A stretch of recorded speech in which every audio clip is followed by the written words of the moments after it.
नमस्कार दोस्तों, GS recipe के यूट्यूब चैनल पर आपका स्वागत है। आज हम मुगल काल के विविध क्वेश्चन के भाग 4 के बारे में डिस्कस करेंगे। ये जो सेक्शन ए हमारा चल रहा था, यह इस सेक्शन का सबसे लास्ट वीडियो होगा। इसके बाद सेक्शन बी की शुरुआत होगी। इस सेक्शन में लगभग मैंने आपसे वादा किया था, तो इसके कुल लगभग 5,500 क्वेश्चन जो है इस सीरीज में टोटल 98 पार्ट में डिस्कस कर दिए गए हैं। और जो सेक्शन ए के बाद जो सेक्शन बी आपका स्टार्ट होगा कल से, आपका भारतीय संविधान एवं राज्य व्यवस्था, इससे रिलेटेड जितने भी राज्य व्यवस्था से रिलेटेड जितने भी क्वेश्चन पीवाईक्यू में पूछे गए हैं, उन सब का डिस्कशन कल से स्टार्ट कर दिया जाएगा। प्लीज़ इस सीरीज़ को आप सपोर्ट करिए, ऐसे ही मोटिवेशन हमको मिलता रहे वीडियो बनाने के लिए। तो आज मेडाइवल हिस्ट्री का अंतिम पार्ट है, तो चलिए शुरुआत करते हैं अंतिम पार्ट की। तो पहला क्वेश्चन बोल रहा है कि निम्नलिखित में से कौन सा एक सही सुमेलित नहीं है। तो इनमें से कौन सा एक सही सुमेलित नहीं है, वह हो जाएगा option number D is the right answer. Malik Sarwar Khwaja जहाँ जो है वह मालवा से रिलेटेड नहीं था। इससे रिलेटेड नहीं था तो था किससे रिलेटेड? यह जौनपुर से रिलेटेड था। किससे? जौनपुर से रिलेटेड था। तो इस क्वेश्चन का जो सही जवाब हो जाएगा वह हो जाएगा option number D is the right answer. अगले प्रश्न की ओर बढ़ते हैं। अगला प्रश्न क्या है? अगला प्रश्न बोल रहा है कि आमेर के राजा जय सिंह का दरबारी कवि जो है वह कौन था। तो जय सिंह का जो दरबारी कवि था वह बिहारी लाल था। Option number A is the right answer. महाकवि बिहारी लाल जो है वह आमेर के राजा जय सिंह के दरबारी कवि थे। इनका जो जन्म है वह ग्वालियर, कहाँ पर? ग्वालियर में सन 1595 ईस्वी में हुआ था। ये हिंदी साहित्य के रीतिकाल के, किसके? रीति काल के कवियों में महत्वपूर्ण स्थान रखने वाले श्रृंगार सप्तशती यानी सतसई होते थे। तो इस क्वेश्चन का जो सही जवाब है वह है option number A is the right answer. अगले प्रश्न की ओर बढ़ते हैं। अगला प्रश्न क्या है? अगला प्रश्न बोल रहा है कि बेगम समरू ने एक अति प्रसिद्ध चर्च का निर्माण करवाया था। तो वह कहाँ पर है? वह सरधना में है। Option number C is the right answer. Begum Samru, ये जो पहला नाम दिया है बेगम समरू जो है 1753 से 1836 तक ये थे। इनका जो वास्तविक नाम था वह फरजाना, क्या था? फरजाना जेबू निंसा था, जिन्होंने नृत्यांगना के रूप में अपने जीवन का प्रारंभ किया था और बाद में सरधना यानी कि मेरठ के निकट की प्रशासिका बनी थी। उनके पति जो है, उनका नाम क्या था? उनका नाम था वाल्टर रेनहार्ट सोम्ब्रे थे, इनके पति का नाम था।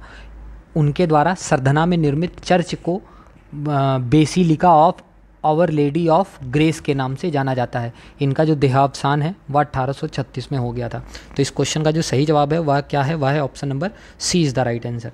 अगले प्रश्न की ओर बढ़ते हैं। अगला प्रश्न क्या है? अगला प्रश्न बोल रहा है कि किस राजपूत शासक ने मुगलों के विरुद्ध निरंतर स्वतंत्रता का संघर्ष जारी रखा और समर्पण नहीं किया था। तो वह कौन था? वह था मारवाड़ के Rao Chandrasen. Option number B is the right answer. अगले प्रश्न की ओर बढ़ते हैं। अगला प्रश्न क्या है? अगला प्रश्न बोल रहा है कि जाट समुदाय का प्लेटो जो है वह किसे कहा जाता है। तो जाट समुदाय का जो प्लेटो है वह सूरजमल को कहा जाता है। Option number A is the right answer. Surajmal को जाट समुदाय का प्लेटो कहा जाता है। और 1756 में सूरजमल जाट जो है वह राज्य का उत्तराधिकारी बना था। क्या? राज्य का उत्तराधिकारी जो है वह बना था।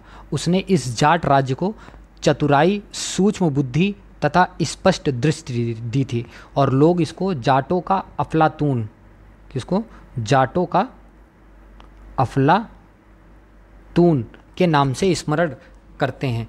और फिर उसके बाद 1763 में उसकी मृत्यु हो गई तथा उसके पश्चात जाट राज्य का जो है वह पतन सा हो गया था। तो इस क्वेश्चन का जो सही जवाब था वह क्या था? वह था option number A is the right answer.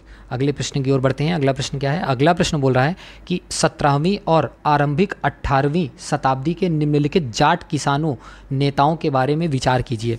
तो विचार करते हैं और इनका सही काल और क्रम बताना है। सबसे पहले उठा लेते हैं आपका गोकला जाट को। गोकला जाट को वीर गोकुल या गोकुल नाम से भी जाना जाता है और इनकी जो मृत्यु है वह 1670 में हो गई थी।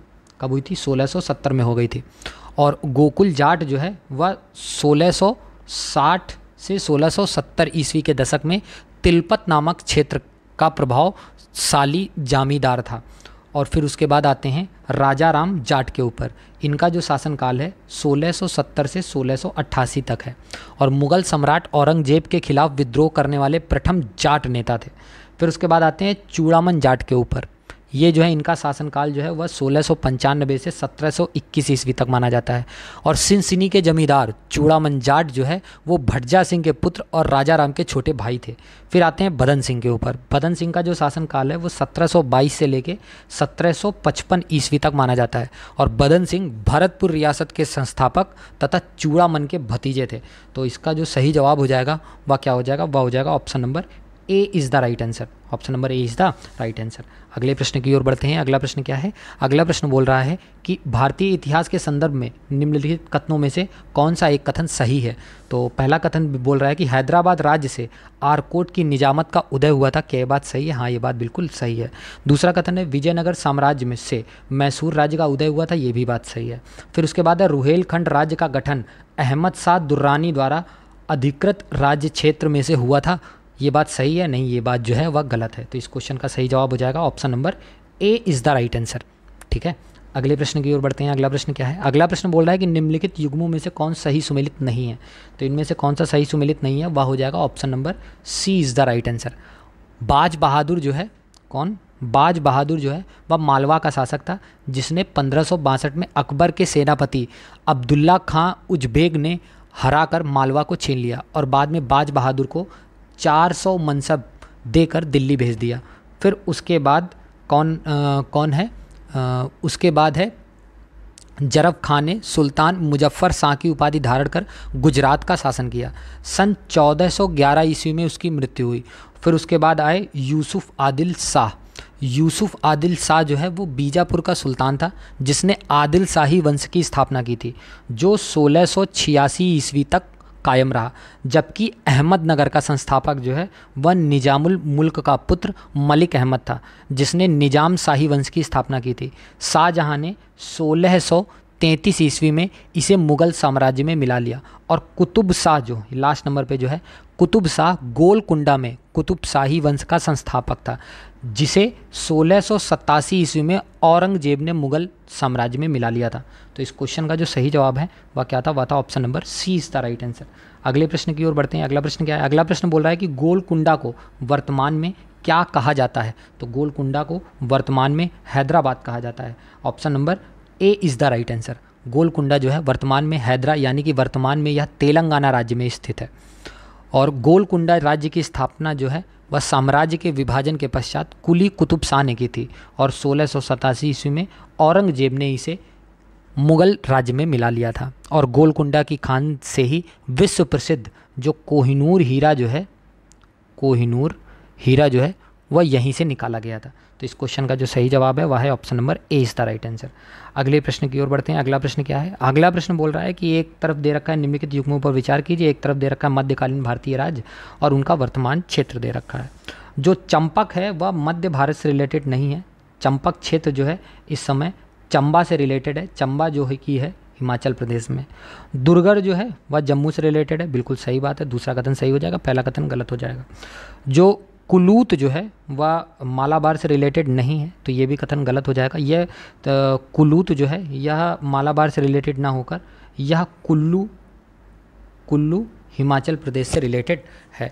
और ये जो दे रखा है जालंधर, एक और नाम है, नाम याद रखिएगा, त्रिगर्त जो है वह जालंधर, कहाँ से? जालंधर पंजाब से रिलेटेड माना जाता है। ठीक है, तो इस क्वेश्चन का जो सही जवाब होगा वह क्या होगा? वह होगा option number B is the right answer. अगले प्रश्न की ओर बढ़ते हैं। अगला प्रश्न क्या है?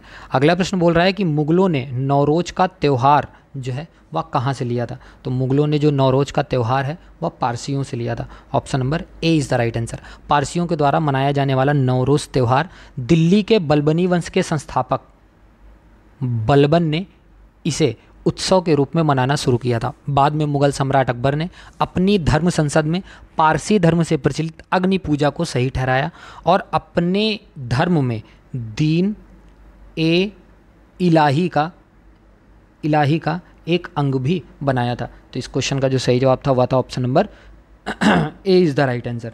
अगले प्रश्न की ओर बढ़ते हैं। अगला प्रश्न क्या है? अगला प्रश्न बोल रहा है कि निम्नलिखित को उनके निर्माण क्रम में व्यवस्थित कीजिए तथा उसके नीचे दिए हुए कूट से सही उत्तर चुनिए। तो दिल्ली का जो लाल किला है, दिल्ली का लाल किला 1638 से लेकर 1648 के मध्य बना था। जो ताजमहल है वह 1632 से लेके 1652 के बीच में बना। कुतुब मीनार जो है 1199 से लेके 1231 के बीच में बना। और आगरा का जो किला है वह 1565 से लेके 1573 ईस्वी के बीच में बना था। तो इसका जो सही क्रम हो जाएगा वह हो जाएगा 3 4 1 2। Option number C is the right answer. अगले प्रश्न की ओर बढ़ते हैं। अगला प्रश्न क्या है? अगला प्रश्न बोल रहा है कि मुगल राजाओं की धार्मिक नीतियों के बारे में निम्नलिखित कथनों में से कौन सा सही नहीं है। तो देखते हैं। 1563 में तीर्थ यात्रा पर कर समाप्त किया गया तथा 1564 में गैर मुस्लिम प्रजा पर जजिया कर समाप्त किया गया। बिल्कुल बात सही है। दूसरा कथन है कि अकबर ने अपने अधिकारियों को धार्मिक सहिष्णुता की नीति का अनुसरण करने के लिए निर्देश जारी किए थे। बिल्कुल बात सही है। तीसरा कथन है पूजा स्थलों के निर्माण और रखरखाव के लिए सभी मुगल सम्राटों ने आर्थिक अनुदान नहीं दिया। बिल्कुल बात गलत है।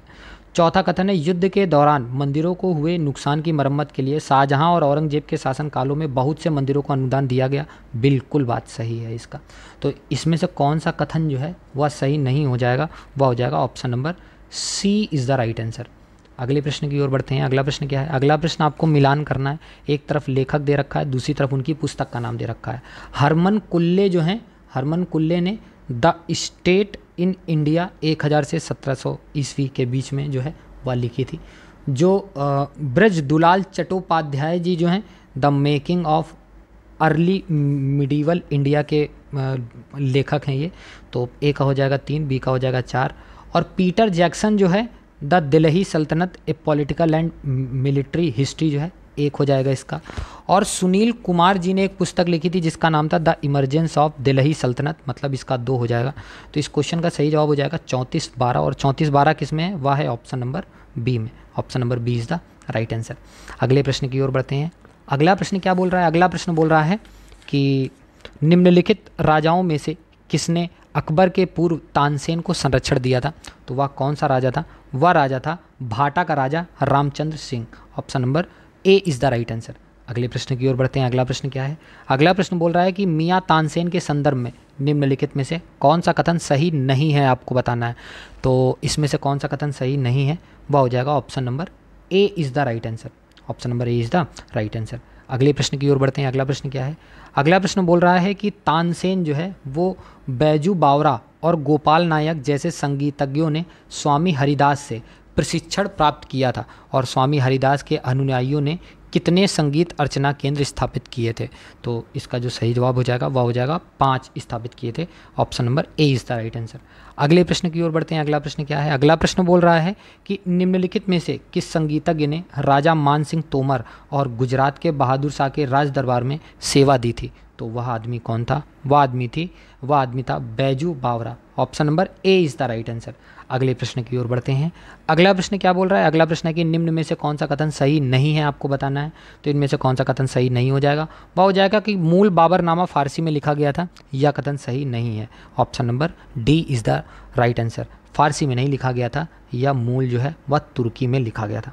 Option number D is the right answer. अगले प्रश्न की ओर बढ़ते हैं। अगला प्रश्न क्या है? अगला प्रश्न बोल रहा है कि ईरान के शाह और मुग़ल शासकों के बीच झगड़े की जड़ जो है वह क्या थी। तो उनके बीच की झगड़े की जड़ जो थी वह कांधार था। Option number B is the right answer. और आज के और इस सेक्शन के और एंशिएंट और मेडाइवल हिस्ट्री के अंतिम प्रश्न की ओर बढ़ते हैं।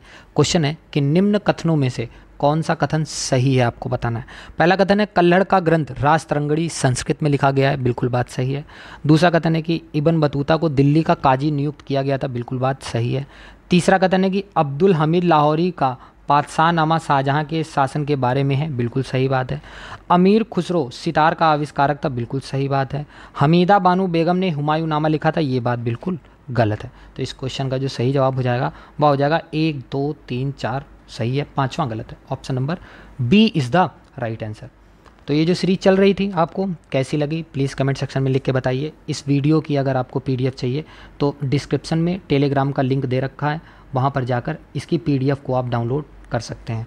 और कल से जो है वह आपकी भारतीय संविधान और राज्य व्यवस्था का जो सीरीज़ है वो स्टार्ट हो जाएगा। इसी तरीके से जो ये सीरीज चल रही है इसको सपोर्ट करते रहिए और लोगों के साथ शेयर करते रहिए, और कोई भी आपको सजेशन देना हो तब भी आप बता सकते हैं। तो वीडियो को लाइक करिए और चैनल को सब्सक्राइब करिए। धन्यवाद।